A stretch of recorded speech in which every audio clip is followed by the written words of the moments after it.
This is number 2 in a video journal. I'm going to document my life with my wife. Today was a pretty crazy day. First of all, she slept in the car again last night after I begged her not to. Still claiming that I told her to go sleep in the car.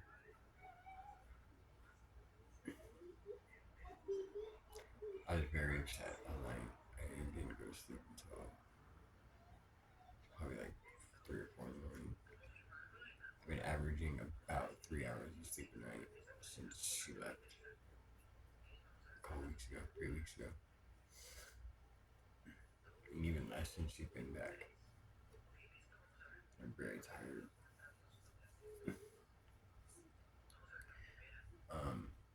Anyway, she slept in the car all night last night. And this morning I woke up probably about 6:30 and I went downstairs to go make coffee and she was sitting on the couch. Or she was laying on the couch sleeping. Disregard her clothes. I don't think she was in a deep sleep. Because I thought I heard her coming, but I wasn't sure.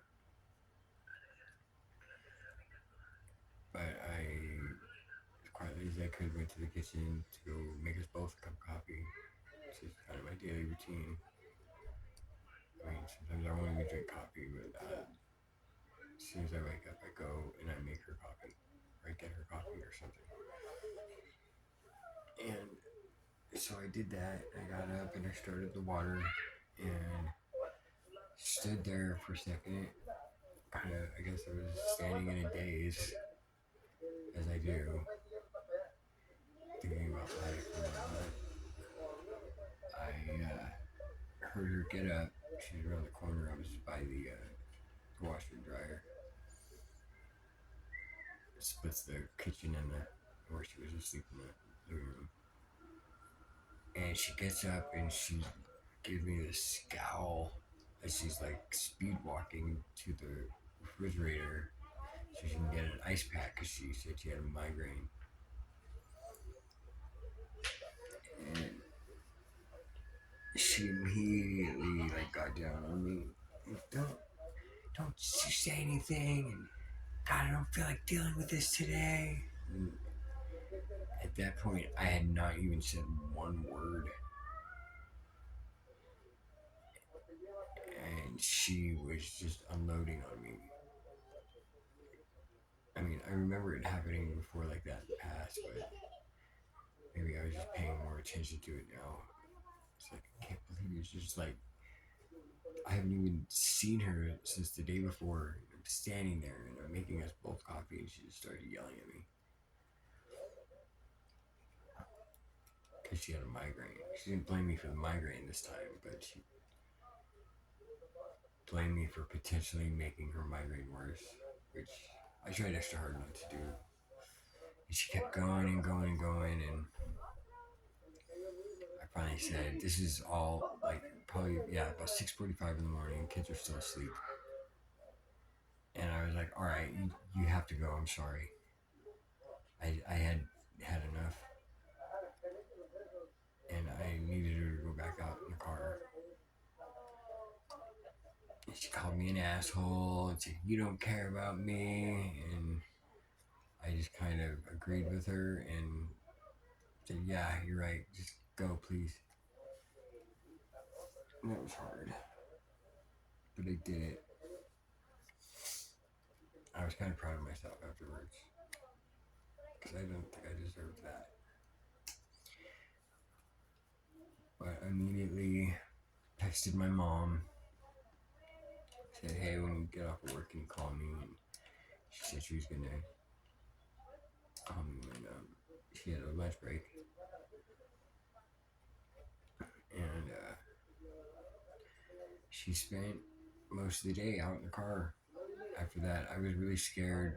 She was acting very erratic, and the kids were starting to wake up, and I was panicking. I didn't know what to do, and I just like doubled down and I talked to them all individually, like as calmly as I could. Just told them mom is kind of sick right now, I think, and she's gonna say a lot of stuff and she's gonna yell, but we still love her, and we have to kind of stand up for ourselves a little bit with her, because that's, if anything, that's what's gonna help mom. And reassured mom's not in trouble, and mom didn't mean anything she said or did.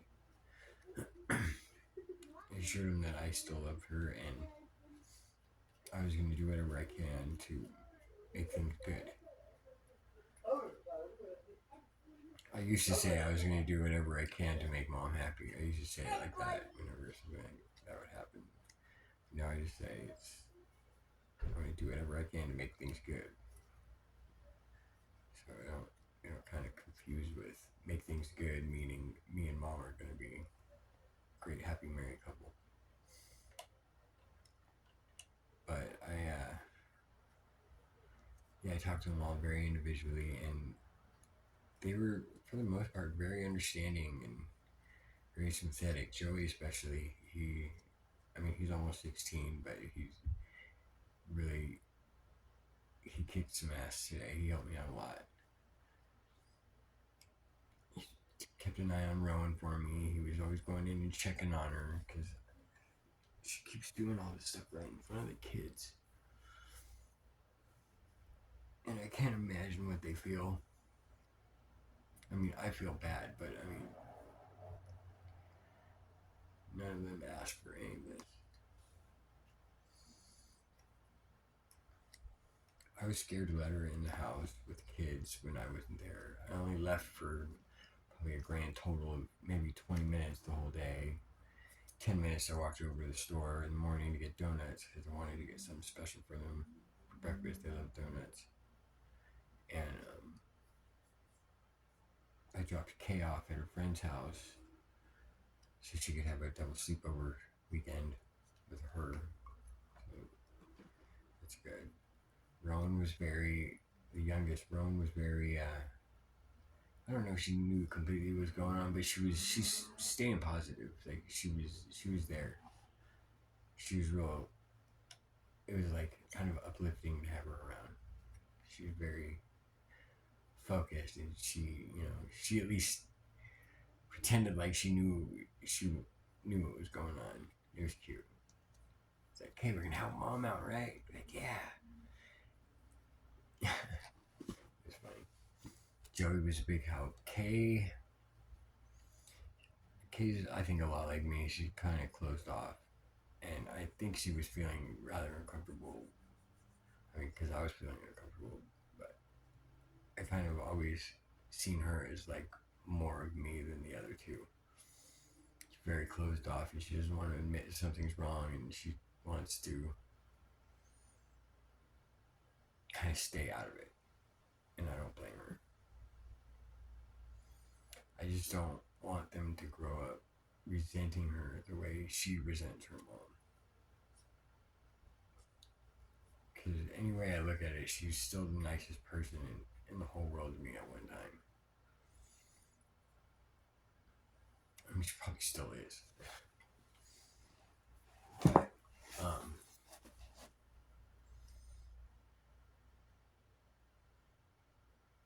yeah, I don't know. I'm going to have another talk with Kay.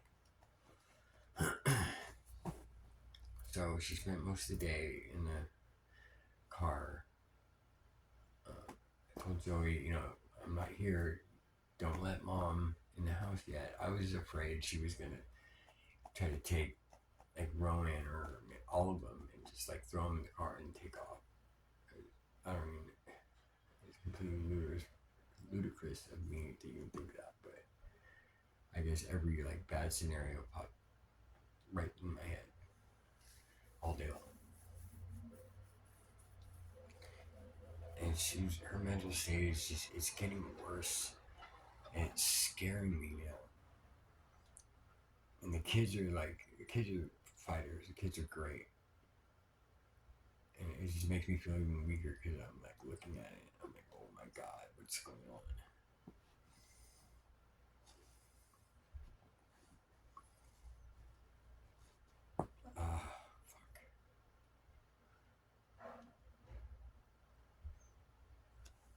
stayed up in my room most of the day.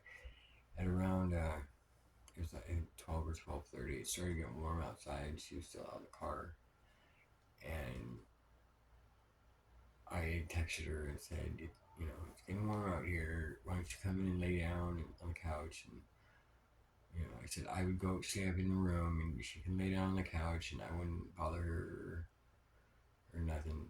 She always thought I was gonna do something if she came in, like I ever have.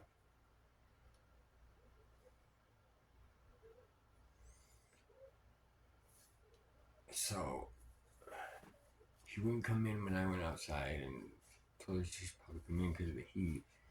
I had to have Joey go out there and say, "Hey, tell mom that it's getting hot out and she should come inside." And I couldn't hear him completely, but it sounded like he said, "Dad said that you should come inside," which I told him not to say it that way, but I don't know. She came inside. She lay down. I left her alone. Walked in the kitchen a few times and peeked at her, just make sure she's okay. She slept pretty much all day. And, but I'm glad she did. It was quiet around here. It was. And then she ended up waking up. It was probably like 5 or 6, like kind of slowly in and out. Like just throwing in like little like devaluating things. I don't even know if I'm saying that word right. Like as I'm walking by. Like just little things. Stupid little. Don't worry, I'll get out of here as soon as I can. My head hurts. I didn't tell you to get out. I invited you to come in. She does that all the time. Like, she wants me to think that I hate her. And I don't think that's possible. I mean, I do sometimes, but so tiring. So, I spent most of the day up in the room playing guitar and fixing them and stuff. And I was coming on Facebook Marketplace and I found some tarot cards that were like kitten themed. She loves cats, she loves tarot, and they're cheap. But she doesn't like me to buy things for her anymore, so I gotta get them, give them to one of the kids, and say, "Hey, tell mom that you saw this," and I give them a little bit of a backstory and give them to her. We did that with a telescope the other day. It was the first day all 3 kids were back from Tahoe, and I was so excited. I took the day off, and we went to thrift stores, and we went to Restore, and we saw that they had a telescope there. It wasn't a very big one, but it was like a good one. It was alright. And she's always wanted one, and I was like, "Oh man!" And I got it, and I had to tell all the kids like 4 or 5 times, "Okay, when we get home, tell mom that I gave you guys money at the beginning of the day, and you guys just put your money together and you bought this for her."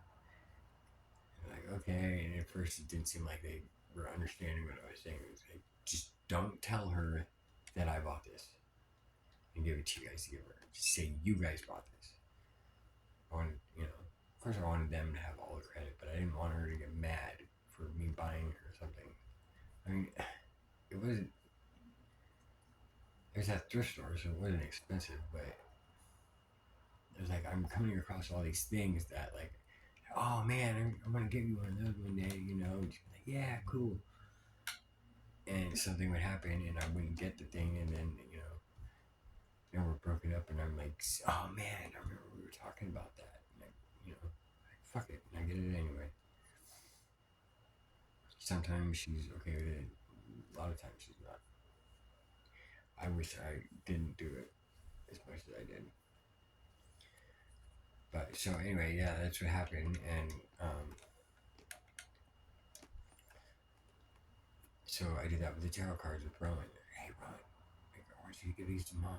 Come in, tell her you found them, and you told me to go get them, and you gave me a bunch of change or something to go buy." And she did. Well, I don't know how believable it was because I was upstairs. I didn't want to be down there when they gave it to her in case she was going to yell at me. Rowan was excited about it. I didn't want to ruin for Rowan by having her yell. And so I went upstairs and gave it a few minutes. And, okay, they probably got it by now. So I walked back downstairs and she's walking out the door going, I think I need to go to the hospital. Oh my God. So I kind of like brushed it off at first. I was just like, oh, okay. And walked into the kitchen and was like shaking my head and I don't know. And hanging out with the kids in there and she comes in and she's like, I don't feel good. But like saying it in a really like kind of, I don't know how you'd say it, like a mean, prissy way. I don't feel good. Like, I don't know. Like, oh, I'm sorry. And I immediately, hey, did you get the tarot cards that Ron got for you? Like, yeah. And that's it. Like, just totally no emotion on her face. And Ron was sitting right there. I mean, she noticed. And she's like, I'm gonna go to the hospital. And she starts like gathering up her stuff. And I was like, okay, I'm not driving. I didn't say I'm not driving. I just said okay. And I walked back upstairs. And I made it into the room and I stood there for like 3 seconds. And I was like, God damn it. I walked back downstairs. Would you like me to drive you to the hospital? She said yes. And I was surprised, honestly. And immediately, I just got every bad idea in my head that you could ever imagine. I honestly thought for a little bit, I was like, oh, she's setting me up. Like, she's setting me up. She's gonna like tell them I like beat her and or I'm a rapist or something. Like she's setting me up. And I asked her that. No, why would I set you up? I don't want to say because patterns. I don't know. And I was honestly nervous, but not nervous enough to not go because I was worried about her and I wanted her to feel better. And so as soon as we pull into the parking lot, it's a big parking lot, right? So as soon as we get into the parking lot, she goes, "You don't have to come in with me." Like, what are you talking about? Of course I'm gonna come in with you. Like, I need to make sure you're okay. She goes, "No, I don't want you to." I beg her again, please just let me come in with you. I'll come in and sit with you in the emergency room, and then once you get called to the doctor, then like no, I don't even want you coming in. Oh my God, like she's flipped from like needing my help to like treating me like shit instantly. Okay, well, I'm just gonna sit in the parking lot then. I'm just gonna wait for about 15 minutes and then I'm gonna leave. She goes, okay, fine. So I dropped her off and sat in the parking lot. There's another dude in the parking lot that looked like he was doing exactly what I was there to do. Sit there worrying about somebody and not being able to do anything about it. He was like pacing around trying to talk on his phone. I don't know. That's what I felt like. So I didn't even wait 15 minutes. I was there for like 5. I was like, all right, I'm going home. I get home, and on my way home, I was like freaking out, kind of. Like, I gotta call somebody in her family or something. I don't know what to do. I have to just call somebody and tell somebody in her family that, hey, I just dropped Nadine off the hospital. I know she probably doesn't say anything good about me, but I just want to let you know what's going on. And my first go to would have been Dana. But when Nadine left for Tahoe, I tried to talk to Dana, and I wasn't worth 5 minutes of her time, apparently. Wrote her this big long message. I know this sounds weird, I'm sorry. All I'm asking is just give me 5 minutes to talk to you about something, and about Nadine's mental health, and then, after those 5 minutes, you do whatever you want. You tell her I called you and was harassing you or whatever. I didn't harass her or anything. I thought I was being very gentle and being very, I don't know, transparent at least. But basically, the message said, if you haven't talked to Nadine in a while, you probably already know she's up in Tahoe right now. And there's something going on, and I figured I should tell somebody close to her. Because I'm not planning on getting back together. I told her that. I'm not going to get back together with her. I'm not trying anything. She's going to go off and do her own thing, and you're a close friend of hers. And just maybe this little bit of information might help for, you and her, the rest of your guys' lives, or whatever. I wanted to basically say, hey, I've noticed these things about Nadine, because she knows Nadine's mom too, and how crazy she can get. And I just basically want her to know, like, hey, these are things that I've noticed. If you could just keep an eye out, maybe, I've tried to get her to go in and get a heavy mental health assessment, but figured maybe she'd be able to talk her into it or something. I mean, obviously she wasn't going to do it if I asked her to, so why not her best friend? But she immediately calls Nadine after she gets the message. Brett says you're a schizophrenic. At least that's what Nadine told me, and I can imagine that's what Dana told her. And I was so pissed. I was so pissed. It's like she couldn't give me 5 fucking minutes of her time for me to voice some concern about her so-called best friend. It just makes me sick. People, what? She might have just said, fuck you. I probably would have felt better if she just did that.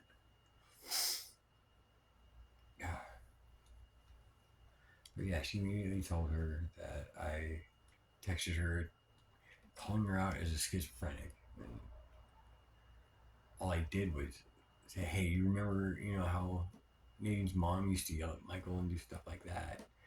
Well, I was a little concerned that she's might have got some of the schizophrenia gene from her mom.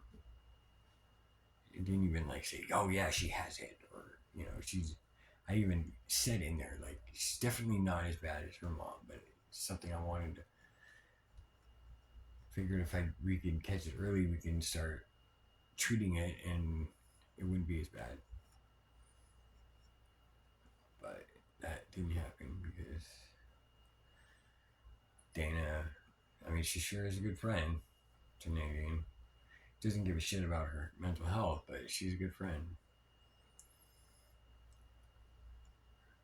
And I was pissed. And I talked to Nadine that night because of that thing with Dana, and she's like, you were telling people I'm a schizophrenic. I'm like, who's people? I told my mom, I told Dana, and I told Amy. I know Amy didn't say anything, and I thought for sure it was my mom, because my mom does that. It slips out on accident and stuff. I thought, I called her up, and I was so for sure that it was her that, I immediately started, why would you tell her that? I didn't tell her anything. What are you talking about? And I was like, yeah, right. You didn't tell, and it took a little bit for it to click. I'm like, oh my God, Dana. Whatever. I'm getting all stewed up on that. Back to today. So anyway, I decided I was going to call Tessa. Tessa, I've always liked.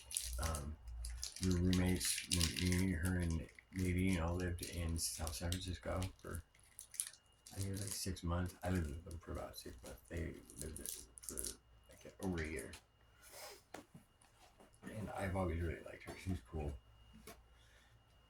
She was diagnosed with autism in 2021 when Nadine moved down to Reno.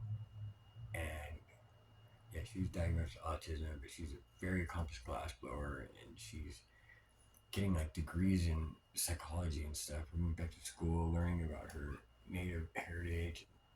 awesome stuff. Really cool. Like, she's on it. She was doing stuff. And yeah, that's when Nadine came back. And she's like, I have autism. You sure? And she started doing all these things. Yeah, I've done this my whole life. And I have acted like this my whole life. And I mean, I don't know. I've known you for a long time. I've never seen you do any of that.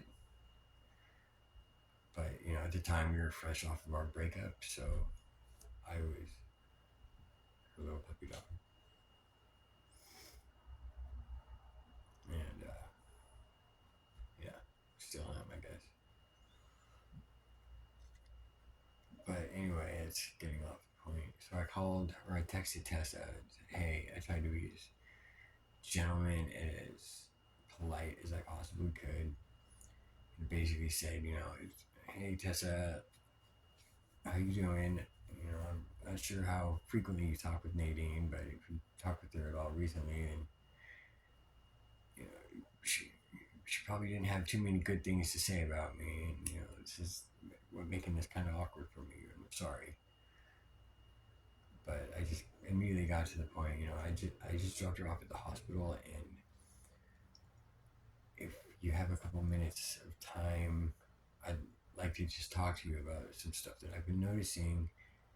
And, you know, I just tried to be as polite as I could, not accusing anybody of anything. Learned pretty well from the Dana conversation. Leave the schizophrenia thing out of it, or any kind of mental health disease name. But I said I wanted to talk over the phone because, you know, stuff gets mixed up, and texting and emotions are weird. And, you know, you misspell a word and it blows the whole thing up. But yeah, it was just like, you know, I'm just a little concerned about her mental health. And, you know, sure, it's nothing to be alarmed of, I'm sure, you know, because I worry a lot, and she knows that. And, you know, if you have some time, please give me a call.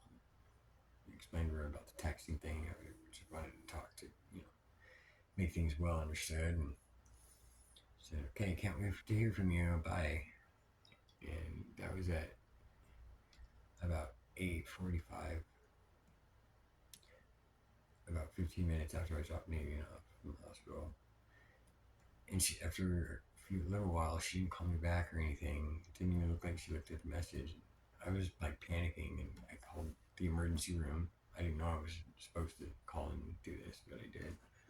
The lady told me I wasn't supposed to anyway. I just called her and said, hey, I just dropped my wife off there a little while ago. Her name is Amy Lucia. We're kind of going in the middle of a breakup right now, but she's had me drop her off there, and I'm a little worried about her mental state. I didn't say any names or anything. I was kind of hoping they'd be like, oh, okay, you know, they didn't have to listen to me, but they could have just like kept their eye out or something. But she's like, you can't call and talk like this over the phone. Sorry, I'm here with my kids. I'd be there right now if I could. Like, he's just like relay the word, like, hey, this lady's husband's a little worried about her because of this. If you notice anything, let me know. Like, it would have been that fucking hard.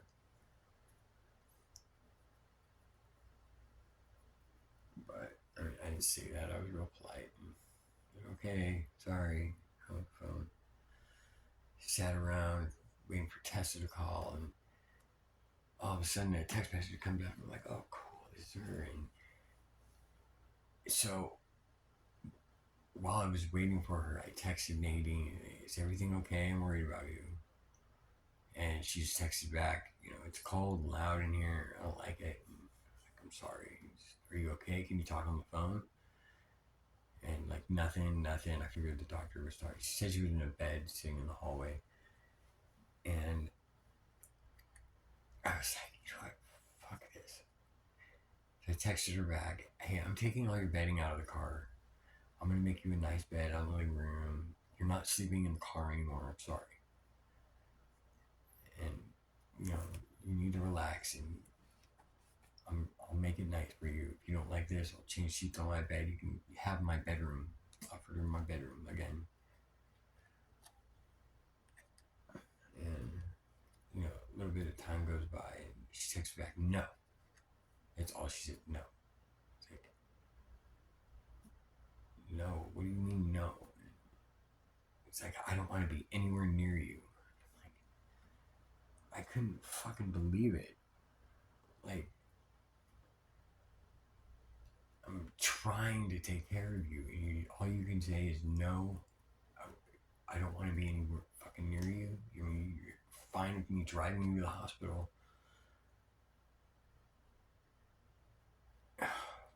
It sucks. He just doesn't care about me. And I don't know if he ever has. I mean, I know she has, but it's just like some of the shit she says now. It's like there's no way you would think it. Like, oh yeah, she cared about him at one point. Oh, it makes me feel so shitty. And I'm like, please don't do this. Texting back this whole time. Please don't do this. Like, can we just relax? I'm gonna make you a bed. It'll be comfortable. I promise you. I'll pamper you, whatever. And she's, I don't even know what she texted me. I don't even think I read it, but I think it was all along the lines of go fuck off. And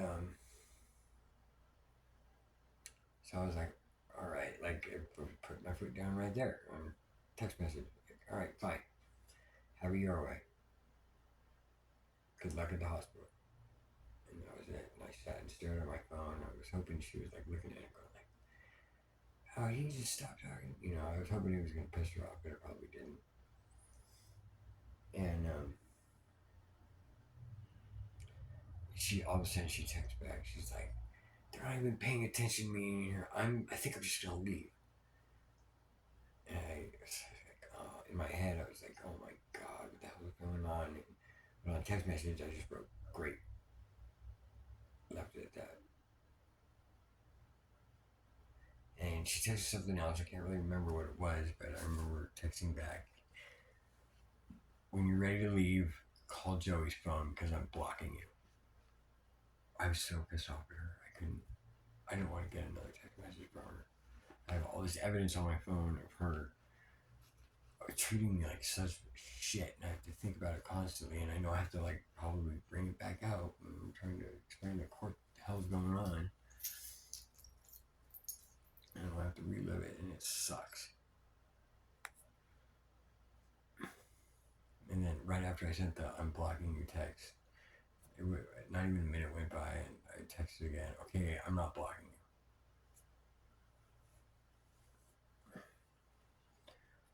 Just tell me when you want me to pick you up. And she's like, "I left." And she called me and, "Okay, well, where are you?" "I'm walking by Joey's OT right now." Like, "Okay, well, can you get to Neff? And I'll just drive down Neff and I'll find you and pick you up." She's like, "Well, I'm closer to Purcell." It's like, okay, Neff and Purcell are cross streets with each other. It doesn't. Okay, yeah. Can you just go to the corner of Purcell and Neff? "Yeah, okay, I'll be there soon." And it popped into my head that I was gonna park my car in her parking spot, pick her up, and when we came back, I was gonna park her car out there on the road. You're not sleeping in the parking lot. It's either in the house or you're sleeping out here with the rest of the homeless people. I didn't say that, but I wanted to.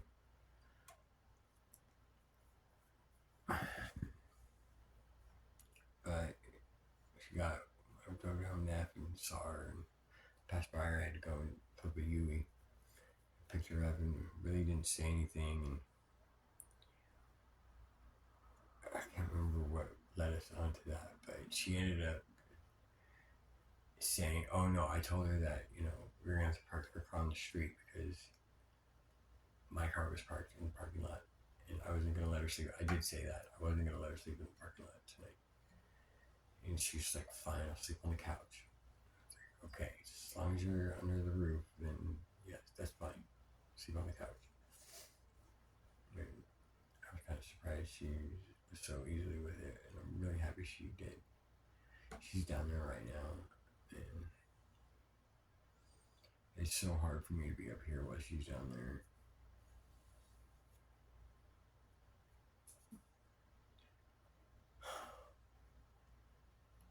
So while she was at the hospital, I found her tablet. Well, it was like the community tablet. I used it for a little bit. Kids used it. She used it. And I was on there, and or no, yeah, the tablet. And, I started like looking around, like for any like signs of she's opening up credit cards under my name or anything like that. I know she's at least attempted several times since we broke up. And so Rowan comes in, she asked me about something, and idea popped in my head like, oh, that's Nadine's old phone. And I asked Rowan if I could borrow it, and I did. And I went through text messages. It's like, I'm going to find out something. I knew it. And I mean, the phone, she hadn't used it in probably like 6 months, 6 to 8 months. And gave it to Rowan, so Rowan played games on it. But she leaves text messages on there. And I found a text message from this girl whom I thought was, a really sweet young girl. Part of their whole new age spirituality thing. She was like the newbie when it came to them, like 4 years ago. And so just last year from right now, last summer, almost exactly a year, he's talking about fucking that glitch dude with her. And I know that was at a time when I was like going through a thing and I was like dead set on getting revenge on that dude. And she wouldn't ever let me mention him because, he caused so much trauma and all this. And she gets so pissed at me for mentioning his name. And she's just freely fucking talking about this dude to this other girl who knew him too. She's like, yeah, boys will be boys. It made me fucking sick. It made me so sick. This is just last year. I mean, it's sounding, I did read in the text message she hasn't talked to him for a few years, but I don't know. Just the way she was talking about it with her is like how are you not like, why would you mention that dude's fucking name? But, it's only when I mention his name. Because she knows I want to fucking kill him. She uses him as one of her ways to like get me. She has since she come back. She has since before she left. She used him. I don't even want to talk about him right now.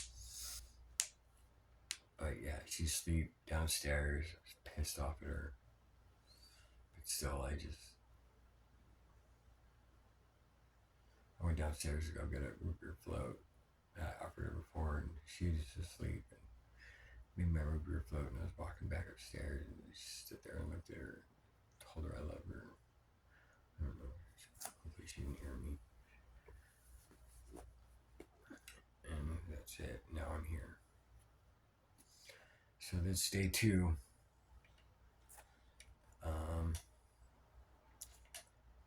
Tune in tomorrow for number 3.